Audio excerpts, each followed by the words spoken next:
Anak-anak yang terkasih, kita akan melanjutkan materi kemanusiaan dan kealahan Yesus. Kita sudah belajar berkaitan dengan cerita sepenggal percakapan. Lah, hari ini kita akan belajar dari kitab suci. Dari mana?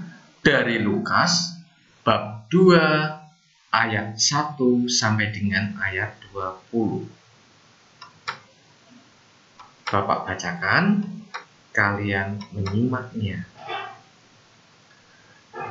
Pada waktu itu Kaisar Agustus mengeluarkan suatu perintah menyuruh mendaftarkan semua orang di seluruh dunia. Inilah pendaftaran yang pertama kali diadakan sewaktu Quirinius menjadi wali negeri di Syria. Maka pergilah semua orang mendaftarkan diri, masing-masing di kotanya sendiri. Demikian juga Yusuf pergi dari kota Nazaret di Galilea ke Yudea, ke kota Daud yang bernama Betlehem, karena ia berasal dari keluarga dan keturunan Daud, supaya didaftarkan bersama-sama dengan Maria tunangannya yang sedang mengandung. Ketika mereka di situ, tibalah waktunya bagi Maria untuk bersalin, dan ia melahirkan seorang anak laki-laki, anaknya yang sulung, lalu dibungkusnya dengan lampin dan dibaringkannya di dalam palungan, karena tidak ada tempat bagi mereka di rumah penginapan. Di daerah itu ada gembala-gembala yang tinggal di padang menjaga kawanan ternak mereka pada waktu malam. Tiba-tiba berdirilah seorang malaikat Tuhan di dekat mereka, dan kemuliaan Tuhan bersinar meliputi mereka, dan mereka sangat ketakutan. Lalu kata malaikat itu kepada mereka, "Jangan takut, sebab sesungguhnya aku memberitakan kepadamu kesukaran besar untuk seluruh bangsa. Hari ini telah lahir bagimu Juru Selamat, yaitu Yesus Kristus, Tuhan di kota Daud. Dan inilah tandanya bagimu, kamu akan menjumpai seorang bayi dibungkus dengan lampin dan terbaring di dalam palungan." Dan tiba-tiba tampaklah bersama-sama dengan malaikat itu sejumlah bala tentara surga yang memuji Allah, katanya, "Kemuliaan Allah di tempat yang maha tinggi, dan damai sejahtera di bumi di antara manusia yang berkenan kepadanya." Setelah malaikat-malaikat itu meninggalkan mereka dan kembali ke surga, gembala-gembala itu berkata seorang kepada yang lain, "Marilah kita pergi ke Betlehem untuk melihat apa yang terjadi di sana, seperti yang diberitahukan Tuhan kepada kita." Lalu mereka cepat-cepat berangkat dan menjumpai Maria dan Yusuf dan bayi itu yang sedang berbaring di dalam palungan. Dan ketika mereka melihatnya, mereka memberitahukan apa yang telah dikatakan kepada mereka tentang anak itu. Dan semua orang yang mendengarnya heran tentang apa yang dikatakan gembala-gembala itu kepada mereka. Tetapi Maria menyimpan segala perkara itu di dalam hatinya dan merenungkannya. Maka kembalilah gembala-gembala itu sambil memuji dan memuliakan Allah, karena segala sesuatu yang mereka dengar dan mereka lihat, semuanya sesuai dengan apa yang telah dikatakan kepada mereka. Nah, anak-anak yang terkasih, inilah teks kitab suci yang panjang, ya kan? Yang panjang. Tetapi banyak, ya kan? Banyak maknanya yang bisa kita renungkan bersama-sama. Nah, anak-anak yang terkasih, untuk memahami dan mendalami isi kitab suci, jawablah pertanyaan berikut ini. Ada 3 pertanyaan yang bisa nanti anak-anak kerjakan. Yang pertama, bertolak dari kutipan tersebut, temukan hal-hal yang menunjukkan bahwa Yesus adalah manusia. Jadi, bertolak dari kutipan tersebut, temukan hal-hal yang menunjukkan bahwa Yesus adalah manusia. Itu soal pertama. Mudah kan? Soal yang kedua, bertolak dari kutipan tersebut, temukan hal-hal yang menunjukkan bahwa Yesus adalah Allah. Kalau soal yang pertama itu bahwa Yesus adalah manusia, tetapi soal yang kedua adalah menunjukkan bahwa Yesus adalah Allah.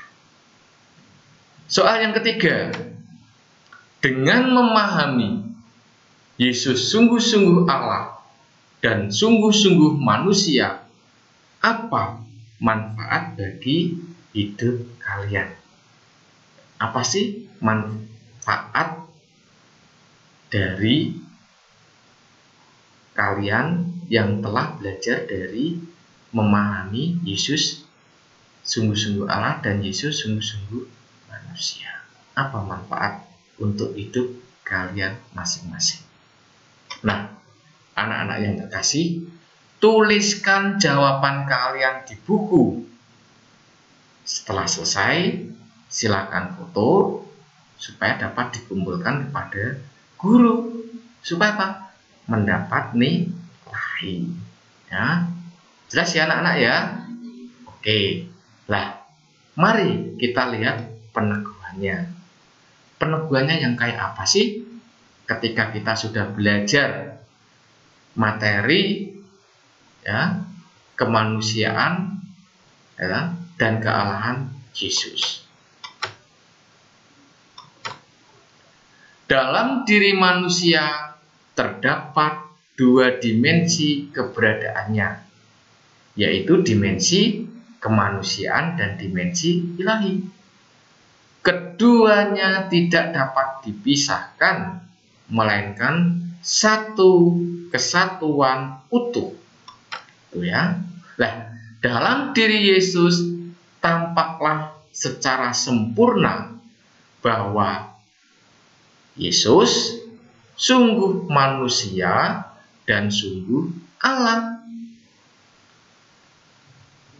Walaupun Ia Allah, namun Yesus terbuka dan solider dengan kehidupan manusia. Tanda kutip, Yesus itu tidak sombong. Ya kan? Tanda kutip, Yesus tidak sombong. Tetapi apa? Mau terbuka dan solider dengan kehidupan manusia. Nah, Allah mengambil kodrat manusia seperti kita. Allah mengambil kodrat manusia seperti kita, kecuali dalam hal dosa. Ya kan? Dalam hal dosa. Ingin menunjukkan pada kita bahwa Allah itu pengasih. Dia mau turun ke bumi, ingin merasakan suka duka yang dialami manusia dan bergaul dengan manusia. Sebagai Allah menjelma menjadi manusia, Yesus tidak pura-pura jadi manusia. Nah, ini Yesus tidak pura-pura jadi manusia loh. Dia manusia sejati. Nah, itu Yesus itu manusia sejati, bukan pura-pura manusia. Ya, itu.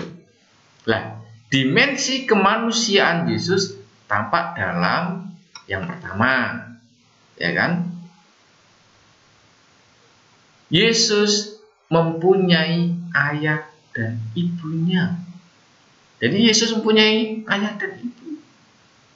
ya kan? Dan ayah ibunya mengikuti sensus penduduk. Jelas ini ya. Kita sebagai warga negara, kita harus wajib mengikuti.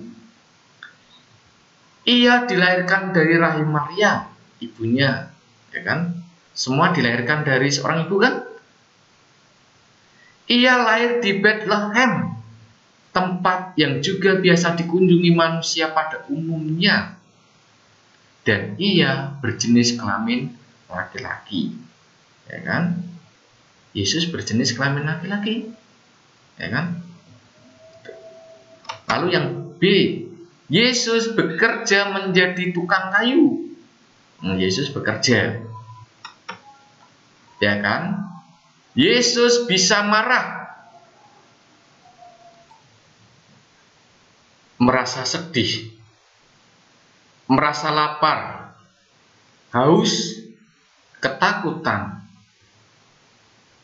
Lalu yang D adalah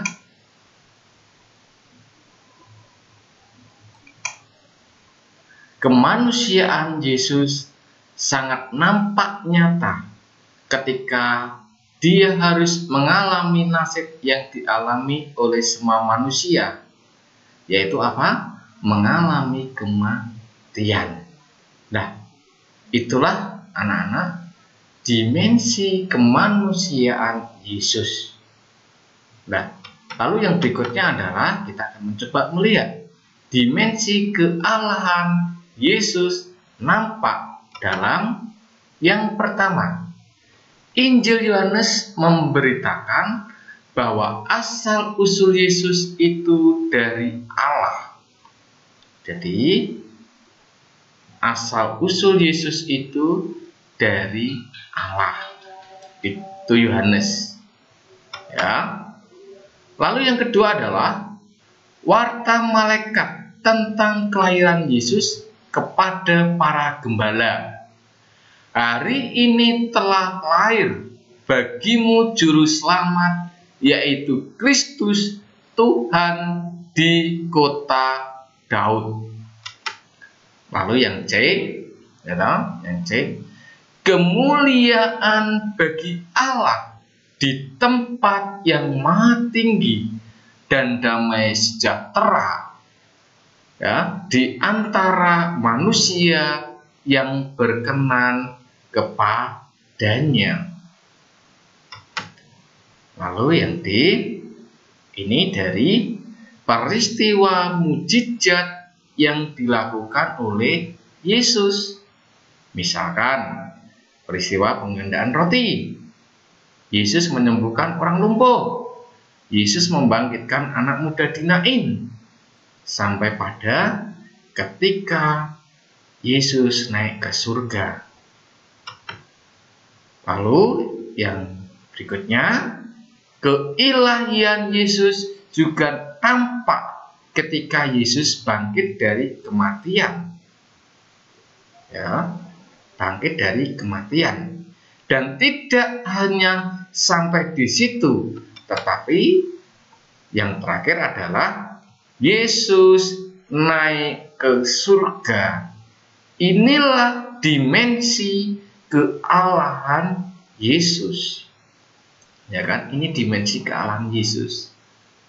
Lalu pertanyaan yang berikutnya, bagaimana dengan kita sebagai murid-murid Tuhan Yesus? Ya kan? Bagaimana dengan kita, ya kan? Sebagai murid Tuhan Yesus. Yesus sungguh-sungguh Allah dan sungguh-sungguh manusia. Berarti Allah menjelma menjadi manusia, ya kan? Allah yang mengambil kodrat manusia sama seperti kita, kecuali dalam hal dosa, ingin menunjukkan bahwa kita, ya kan, Allah itu pengasih, ya kan? Allah itu pengasih. Dia mau turun ke bumi merasakan suka duka yang dialami manusia dan bergaul dengan manusia. Dia terbuka dan solider dengan kehidupan manusia. Dan dia menyapa manusia secara pribadi dan akrab dengan manusia. Dengan demikian, pewartaan karya keselamatan dapat lebih mudah dipahami dan diterima oleh manusia. Itu yang pertama. Yang kedua, kita diajak untuk meneladani cintanya. Ini poinnya yang merah ini ya. Kita diajak untuk meneladani cintanya. Walaupun ia Allah, ia tidak meninggikan diri. Ia mau turun ke bumi untuk menyelamatkan semua manusia, apapun itu agamanya, apapun itu sukunya. Ya kan?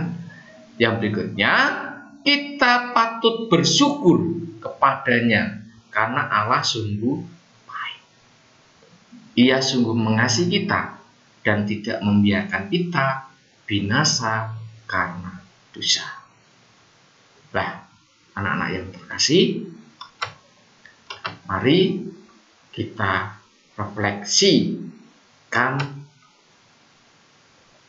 pelajaran yang sudah kita lalui bersama-sama ini.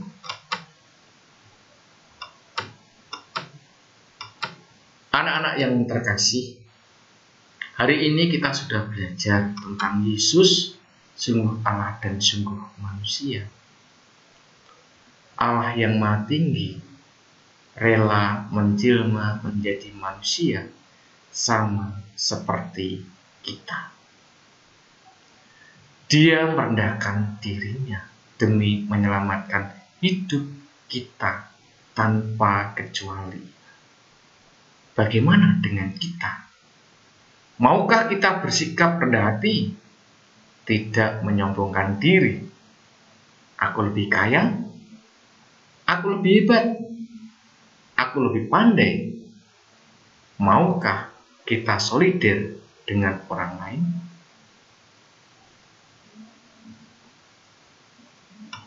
Nah, anak-anak, mari kita akhiri rangkaian pelajaran kita hari ini dengan doa penutup. Maka, mari kita hening sejenak, kita satukan hati pikiran kita dengan doa. Dalam nama Bapa dan Putra dan Roh Kudus. Amin. Ya Yesus yang Maha Baik, kembali kami menghaturkan syukur kepadamu. Kami telah memahami bahwa Engkau adalah sungguh Allah dan sungguh manusia. Ajarlah kami ya Yesus agar kami mampu meneladani Engkau dengan mau bersikap rendah hati, solider pada sama yang berbelas kasih. Semoga berkat-Mu senantiasa Kau limpahkan kepada kami. Amin. Dalam nama Bapa dan Putra dan Roh Kudus. Amin. Anak, terima kasih kalian telah sungguh-sungguh belajar. Ya, silahkan kirim tugas yang sudah Anda kerjakan ke WA pribadi guru atau classroom. Tetap semangat, jaga kesehatan, Tuhan memberkati kalian semua. Amin.